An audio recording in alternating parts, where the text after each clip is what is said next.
its pH is likely to be। ना तो क्या बोल रहा है कि एग्जाम मतलब कुछ क्या है ऑप्शंस दिए हैं, इट इज 1, 4, 5, 10 और हमें बताना है कि जो कौन सा जो वैल्यू है पीएच की वैल्यू है वो रेड लिटमस को ब्लू लिटमस में टर्न कर देगा। सो वी हैव ऑप्शंस, हमारे पास क्या है, इट्स 1, 4, 5 एंड 10। तो वो रेड लिटमस को ब्लू में टर्न कर रहा है, इट मींस कि वो कैसा है, basic in nature. Basic in nature है तो उसका पीएच कहां से कहां बिलोंग करना चाहिए, it must be from 7 onwards to 14। ठीक है, तो यहाँ पे हमें इस कैटेगरी में कौन सा मिल रहा है, इट्स 10। तो our answer will be 10। Fine, next question. Second question is a solution reacts with crushed eggshells to give a gas that turns lime water milky.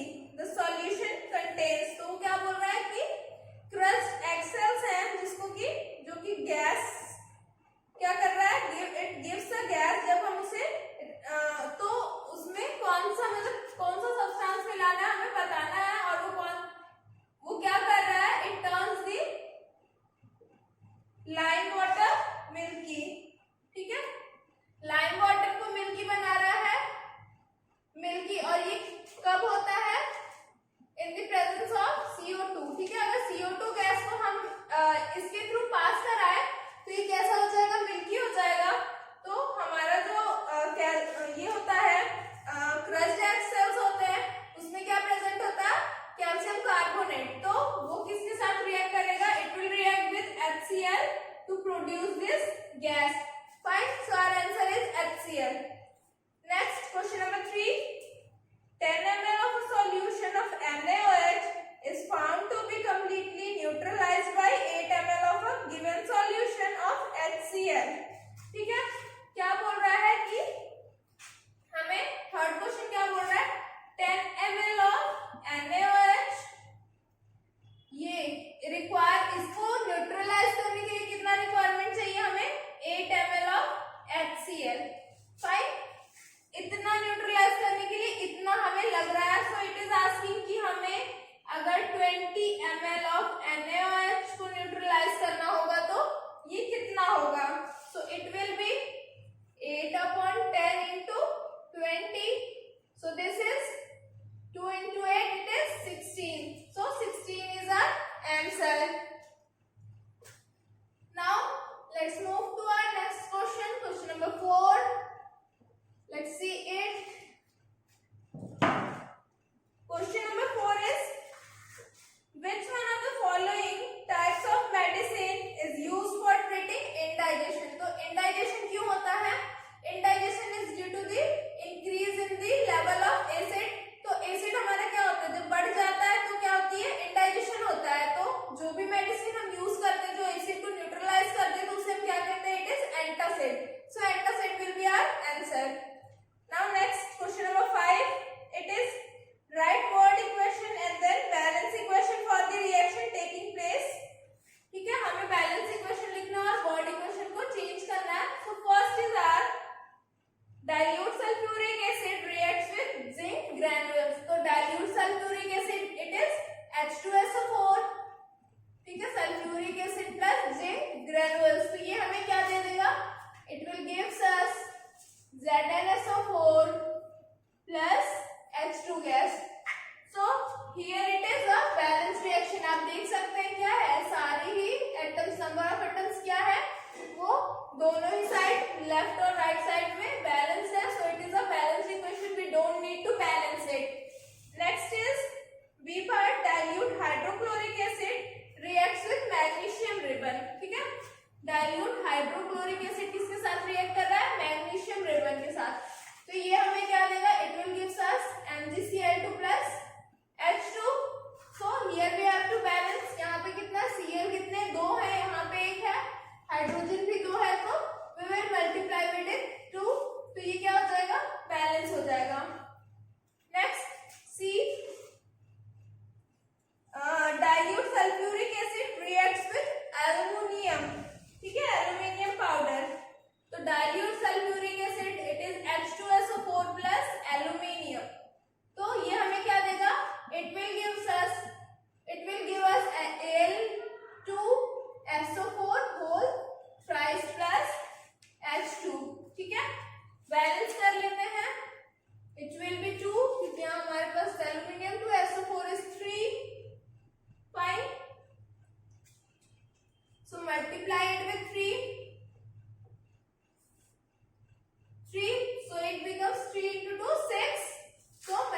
8 with also 3, तो ये हमारा क्या हो जाएगा, बैलेंस इक्वेशन हो गया, ठीक है।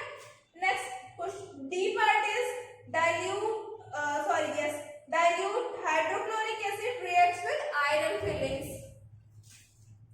dilute hydrochloric acid यानी HCl plus Fe, it will gives us FeCl2 plus H2, so we will multiply it with 2 and our reaction will be balanced, fine। Next, now move to the next question, question number 6। it is compounds such as alcohols and glucose also contain hydrogen, ठीक है, ये तो सही है, but are not categorized as acids, हम उन्हें acid नहीं कहते हैं, तो ये बोल रहा है कि हमें ये एक्टिविटी के थ्रू इसे समझाना है। सो while teaching, ये एक्टिविटी मैंने आपके साथ डिस्कस की थी कि हमें क्या करना है, we have to take a beaker, हमें उसमें बीकर लेना है, मैं रफली आपको बता दे रही हूँ, you can see this whole explanation in my video also, okay। तो हमें यहाँ क्या करें, बीकर लेंगे, रबर स्टॉक है, हम क्या करेंगे, इसमें नेल 2 लगा देंगे, 2 नेल फिक्स कर देंगे और इसमें क्या करेंगे, एक बार HCl फिल करेंगे, यहाँ पे बैटरी लगा देंगे, फाइन। ये हमारा स्विच हो गया, ये हमारा बल्ब हो जाएगा और ये इससे कनेक्ट हो जाएगा, फाइन। तो ये कुछ ऐसा सेटअप हमारा है, फाइन। तो जब आप इसमें एक बार HCl डालेंगे, तब आप अगर स्विच को ऑन करेंगे तो यू विल सी कि क्या हो रहा है, बल्ब ग्लोज, ठीक है, बल्ब ग्लो हो जा रही है, but when you will pour in this glucose and alcohol, तो आप क्या देखेंगे कि बल्ब विल नॉट ग्लो। सो इस एक्टिविटी से हम ये समझा सकते हैं, जो हमारे पास स्टेटमेंट कह रहा है कि यानी कि वो एसिड्स नहीं है, और ये क्या है, HCl क्या है, इट प्रोड्यूसेस H+ आयन, ये प्रोड्यूस करता है H+ आयन, तो उसी से क्या होती है, इलेक्ट्रिसिटी कंडक्ट होती है, fine. Next question number 7 is why does distilled water not conduct electricity whereas rain water does। तो distilled water क्या करता है, इलेक्ट्रिसिटी कंडक्ट नहीं करता, बल्कि रेन वाटर डज। तो ऐसा क्यों होता है, रेन वाटर क्या होता है, जब बारिश होती है, मैंने उस टाइम पे डिस्कस किया था, जब आता है फर्स्ट रेन, एसिड कंटेन करता है, इसलिए हम इससे क्या करते हैं, एसिड रेन, क्योंकि हमारे जो गैसेस हैं एनवायरमेंट में, जैसे कार्बन डाइऑक्साइड, तो वो इसके साथ मिक्स होकर क्या करता है, एसिडिक नेचर का हो जाता है, इसलिए वो क्या करता है, इलेक्ट्रिसिटी कंडक्ट कर लेता है, बट जो हमारा डिस्टिल्ड वाटर होता है, it does not contain any ion, उसमें आयंस नहीं होते हैं, so it does not conduct electricity, fine. Next is question number 8। It is why do acids not show acidic behaviour in the absence of water, ठीक है, acid जो होते हैं वो एसिडिक बिहेवियर क्यों नहीं शो करते in the presence of in the absence of water, ना, कि अगर वाटर नहीं है तो क्यों नहीं शो करते। सो द रीजन इज कि जब वो एसिड जो होते हैं, जब वाटर की प्रेजेंस में क्या करते हैं, दे ब्रेक इनटू आयंस, ना, जैसे HCl है तो H+ और Cl- आयन में ब्रेक हो जाएगा, H2SO4 है तो H+ और SO4 2- में ब्रेक हो जाता है, तो क्या होता है, ये आयंस में ब्रेक हो जा रहे हैं, जिसकी वजह से क्या होता है, इलेक्ट्रिसिटी कंडक्ट होती है, fine. Next is question number 9। 5 solutions A, B, C, D and E when tested with the universal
ये न्यूट्रल हो गया।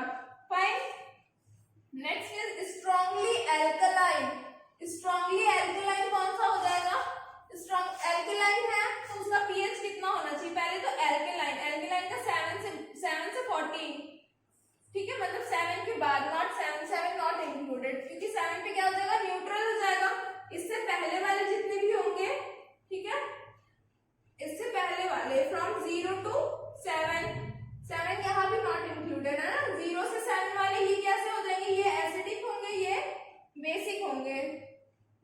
बेसिक तो स्ट्रांगली बोल रहा है, स्ट्रांगली बेसिक है, एल्कलाइन है, यानी कि क्या होगा? वो नियर अबाउट इसके साइड होगा, ठीक है। सो 40 तो हमें क्या मिल जाएगा? ये सी इसका सबसे ज्यादा है मेन, तो ये कैसा हो जाएगा? स्ट्रांगली एल्कलाइन, ठीक है, स्ट्रांगली एल्कलाइन। नेक्स्ट क्या बोला है? Strongly acidic. स्ट्रांगली एसिडिक कैसे? इधर बढ़ते तो एसिडिक कैरेक्टर बढ़ता है, ठीक है, तो सबसे कम वाली देख लेते हैं, इट इज 1, तो ये क्या हो जाएगा? Strongly acidic. फाइन। क्या पूछा है? Next is weakly acidic and weekly alkaline. तो वीकली ये हमारे जैसे 9 है, तो 9 क्या हो जाएगा? 9 क्या है? 7 के बाद 7 8 9, ठीक है, इसके काफी पास में है, तो ये क्या हो जाएगा? It will be weekly alkaline. और ये हमारा क्या हो जाएगा? Weakly acidic. फाइन। तो पीएच में मतलब बस यही याद रखेंगे, अगर आप 0 से 7 इस साइड एसिडिक कैरेक्टर इंक्रीज होता है और इस साइड बेसिक कैरेक्टर, तो इससे हम इजिली इसको सॉल्व कर सकते हैं। Next question, question number 10, equal length of magnesium ribbons are taken in test tube A and B, ठीक है। तो ये क्या बोल रहा है कि इक्वल लेंथ टेस्ट ट्यूब हमारे पास दो है, ए है बी है, हमने दोनों में क्या किया? इक्वल लेंथ लिया है, टेस्ट ट्यूब मैग्नीशियम रिबन के ले लिए हैं। फाइन। तो hydrochloric acid is added to test tube A while acetic acid is added to test tube B. Amount and concentration taken for both the acids are same. तो क्या है कि हमें टेस्ट ट्यूब A में क्या डाला? हमने HCl डाला, टेस्ट ट्यूब B में क्या डाला? CH3COOH डाला, ठीक है, एसिडिक एसिड डाला, और फिर हमने क्या किया? दोनों का अमाउंट और कंसंट्रेशन सेम है, ठीक। In which test tube will the fizzing occur more vigorously and why, ठीक है, फिजिंग अकर होगा क्यों? तो फिजिंग जो होता है वो किसकी वजह से अकर होता है? It is due to hydrogen gas, तो हाइड्रोजन गैस की वजह से होगा। तो जाहिर सी बात है कि जिसमें सबसे ज्यादा क्या होगा? हाइड्रोजन इवॉल्व होगा, हाइड्रोजन गैस, उसमें फिजिंग ज्यादा होगी। सो क्या होता है? हमारा जो HCl होता है, HCl और एसिटिक एसिड ना, तो हाइड्रोक्लोरिक एसिड क्या होता है? वो स्ट्रॉन्ग एसिड होता है, और जो हमारा CH3COH यानी एसिटिक एसिड होता है वो हमारा वीक एसिड होता है। तो जो हमारा HCl है वो ज्यादा अमाउंट ऑफ क्या करेगा? Hydrogen ion H+ ion produce करेगा, तो हमारे पास ज्यादा हाइड्रोजन गैस मिलेगी, जिसकी वजह से more fizzing will be there. Fine. Next question number 11, fresh milk has a pH of 6, ठीक है, इसमें बता दिया कि फ्रेश मिल्क की पीएच कितनी है? 6 है। So why do you think the pH will change as it? How do you think? It's how do you think the pH will change as it turns into curd? Explain why. ठीक है, कि कैसे बदलेगा वो curd में? तो क्या होगा कि कर्ड में जब चेंज होगा तो इसका जो pH है वो रिड्यूस हो जाएगा ना। pH क्या? अभी हमारा pH क्या है? 6 है, बाद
है, एल्कलाइन कर दिया तो अब वो क्या करेगा, ज्यादा देर तक सस्टेन रह जाएगा मिल्क के फॉर्म में, ठीक है, दूध खराब नहीं होगा। जैसे हम कहते हैं कि काफी देर तक दूध छोड़ दिए तो क्या हो गया, हमारा दूध फट जाता है, खराब हो जाता है, तो वो इसीलिए होता है, तो इसलिए उसने क्या किया, एल्कलाइन कर दिया, ठीक है।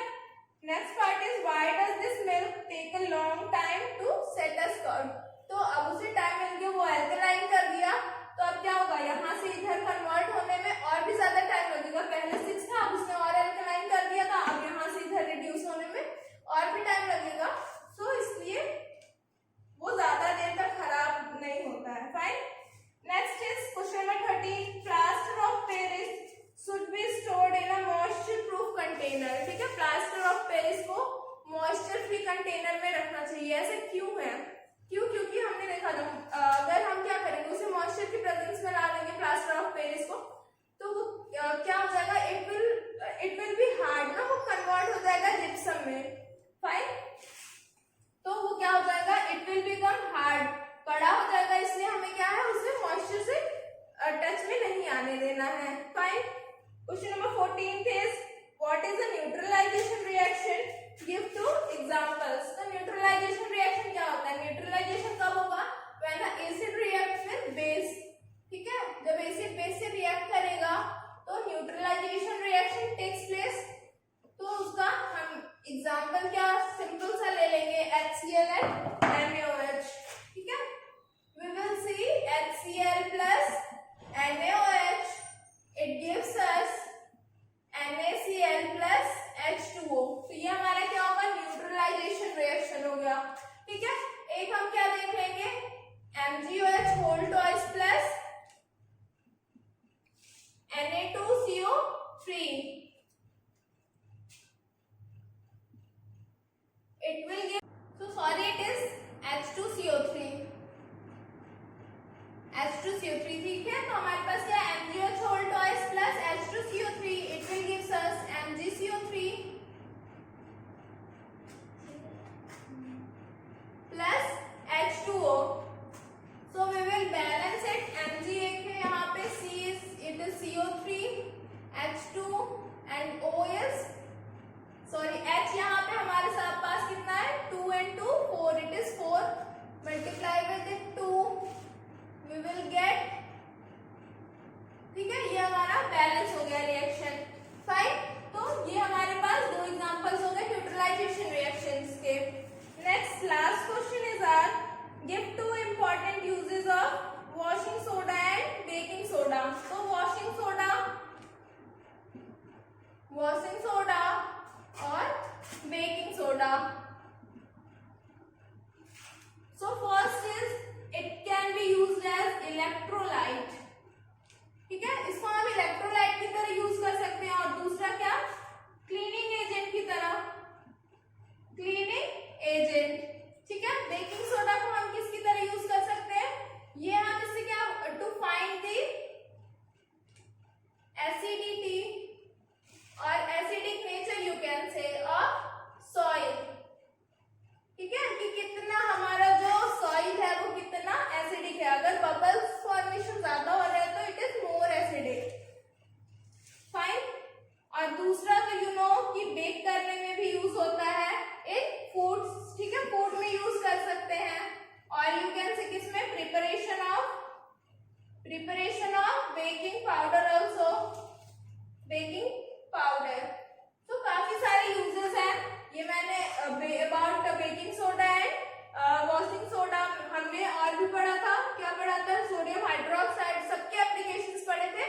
आपको अगर डीप में देखना है तो you can go and see there in my previous videos.